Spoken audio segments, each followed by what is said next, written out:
Hello, beloved Scorpios. Welcome back to Wellington Witch with me, Lorien. Thank you so much for coming to see your October reading, and happy birthday for those of you who are born in October. So this is going to be for Scorpio Sun, Moon, Rising. The astrology used in this reading will be based on if your rising is Scorpio. So just to give you a little background, I also apologise for my smudgy finger here. I was picking some of the candle wicks, trying to get them to light, so obviously a little bit sooty now. But let's have a look at first and see what's happening for my fellow Scorpios.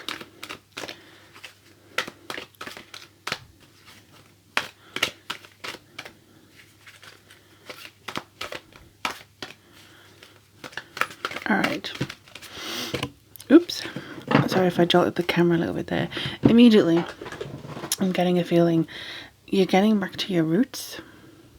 There's no airs and graces with you this month. There's no, oh, I must come across as. There's no, oh, I must not rock the boat here or anything like that. It's you, especially if you're in the northern hemisphere. This is something that I gotta say.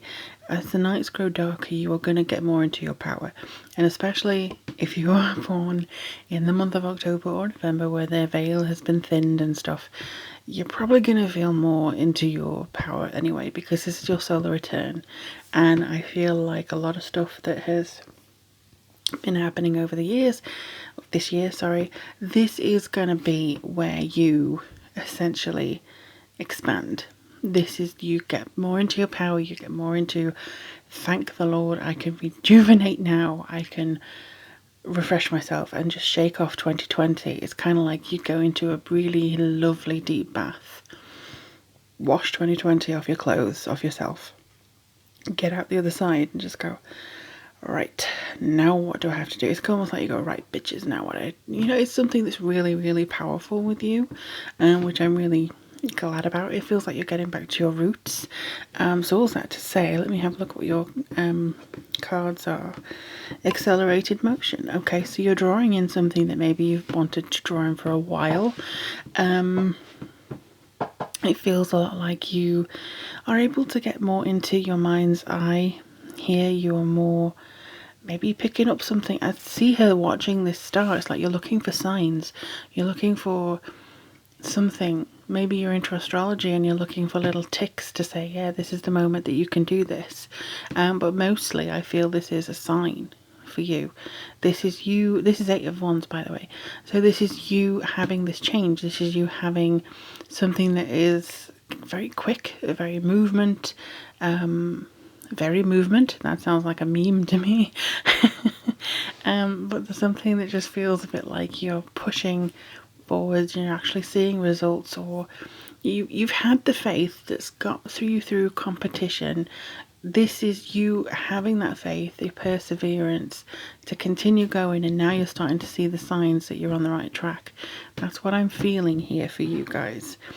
And I am sorry it's a little bit dark. I'm not sure why. It is daytime. It is the middle of the day, and I don't know why it's so dark, apart from it's kind of cloudy outside.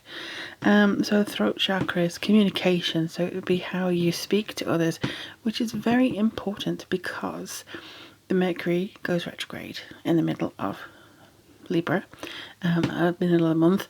I think a Scorpio into Libra and stuff like that, so just be careful of that little trap. If you're Scorpio rising, Libra is your 12th house.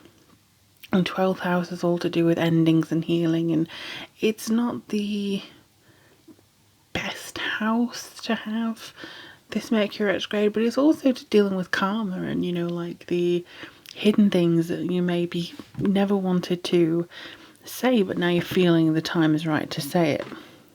Intuition. Yeah, this is going to be quite a big theme. Again, because you're going into the image that I have, and please don't take offense because I think it's rather a cool image. The image that I have is of you being the traditional witch in the woods with a beautiful cottage, not one of those rapscallion things, really lovely, well-maintained, gorgeous cottage, getting into your roots, into your herbs, into everything, going, my time has come. It's almost like my time has come. This is me now. This is my moment to shine.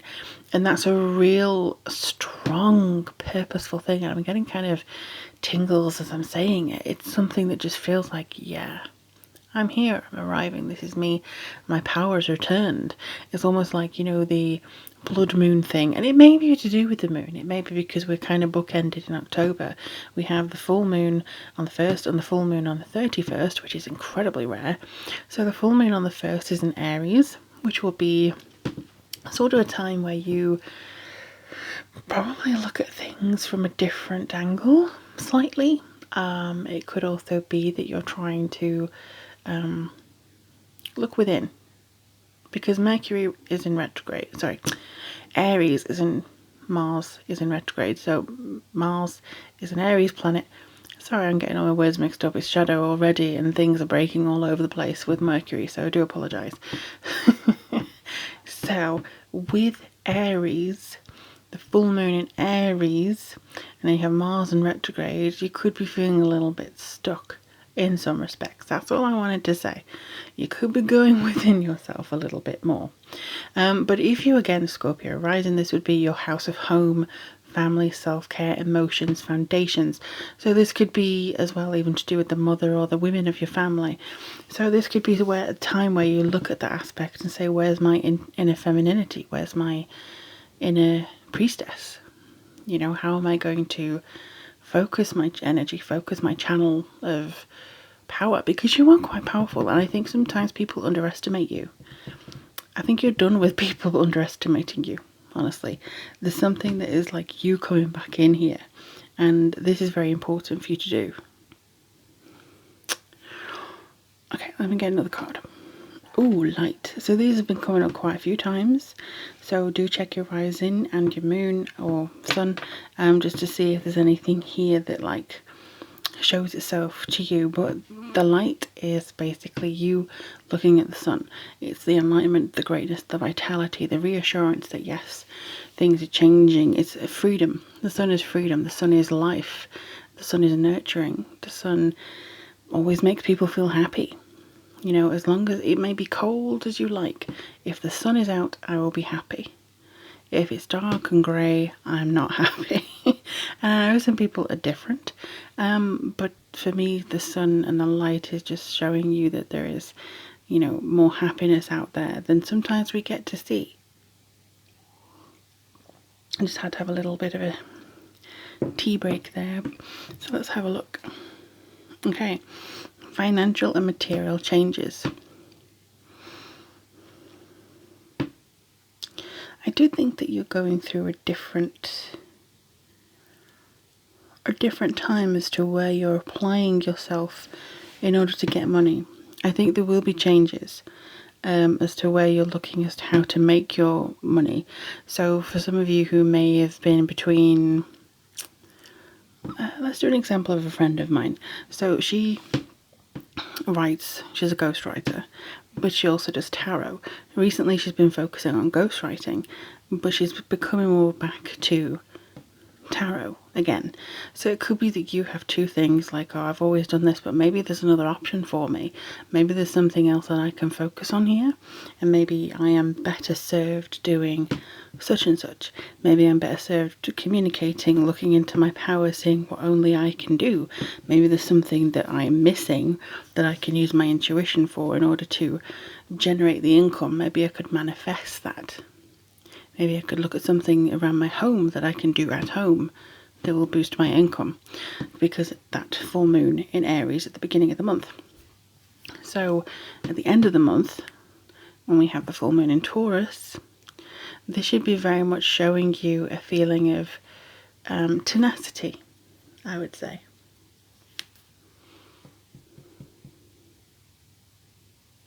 Hang on, look at me. Yes.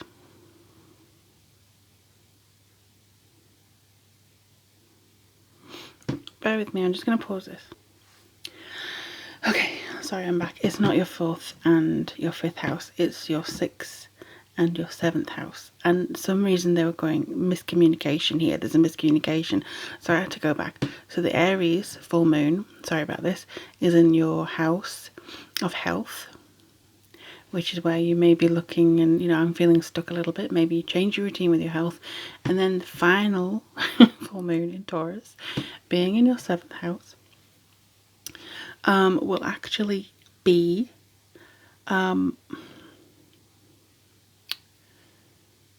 I think just more focused on relationships. Yeah, I feel like it's going to be more focused on relationships and more focused on the contracts and the business partners and your equality and your interpersonal style, so the communication again with them, your power behind the words that you're delivering to people. And because this is in your sister sign, this could be very powerful for you, and getting down into the nitty gritty, down into the focus of it. There's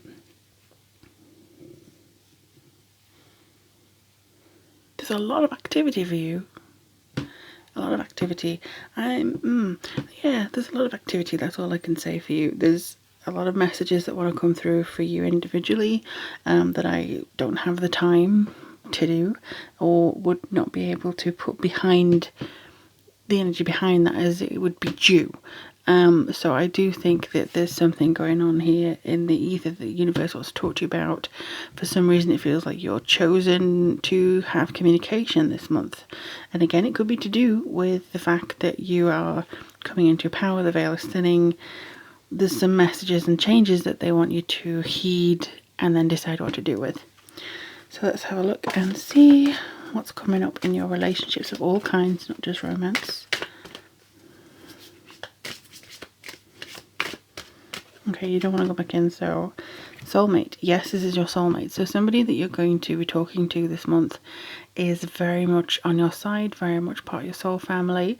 I would say as well that this may be something that you have wished for, you've looked for signs for, and it's kind of guiding you towards this. Also a situation that has been meant for you. Maybe even a business partner here too. And then we have express your love. So again, the communication, how you express your power, how you express the meaning behind your words is going to be very important for you this month, especially with Mercury going retrograde in your 12th house. And I know some Scorpios are really not wanting to communicate emotionally, but this is encouraging you to do that. Make the gesture, take the leap of faith. Trust your intuition. Maybe reach out to somebody. Do you need extra hands? Do you need somebody? Do you need have an opening or whatever? Just something. Query that book if you want. Just do something that's very much for you on a personal level. Okay, that's what the moon says.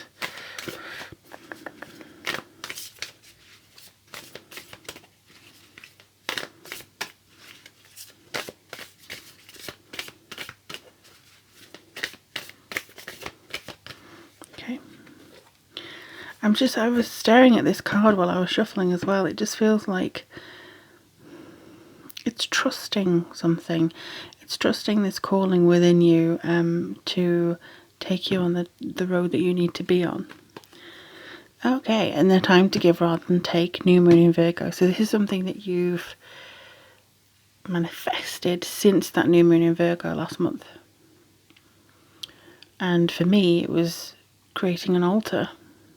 So for you, it could have been something that was very personal around this time, that you decided to get back to your roots or get back to something that you have not really thought about for a while, Just have a look and see if there's something that you wanted to do and maybe didn't have the time to do it. This could even be your groups of friends. This could be your hopes and wishes for the future and how you wanted to manifest that.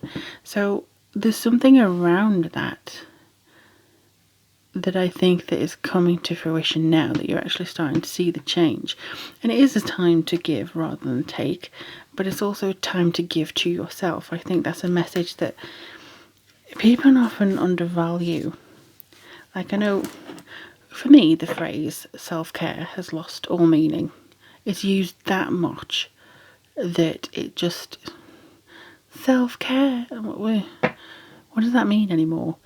People say it's a bath. People say it's just taking 5 minutes to just read or meditate. For me, self-care for Scorpio this month is to understand that you can give something to yourself. You can give yourself the power to take a step back. You can give yourself permission to not have to do everything on your to-do list every day. So this is giving yourself some liberties, you know, and also giving time or giving an ear very sparingly to other people so your energy isn't depleted. Taking, not so much, but you're still giving. It's never like, I want money from this person to do this. It's always been mindful of the benefit of it overall. So let's give you another card. See what's coming up. Oop. Hello there. What do you want to say? Communication is key. Well, yeah, we know this. Thank you very much. It's going to be communication with yourself, but making sure that the either words on the page, words in the text message, words on the phone, words in your journal to yourself, in your spell, whatever you want to do. I think it's very much about having that communication, setting down your goals and ideas and working towards them very steadily. Understanding that the more you communicate with yourself as well, the more you'll understand the path that you're wanting or needing to be on. Let me just turn this slightly.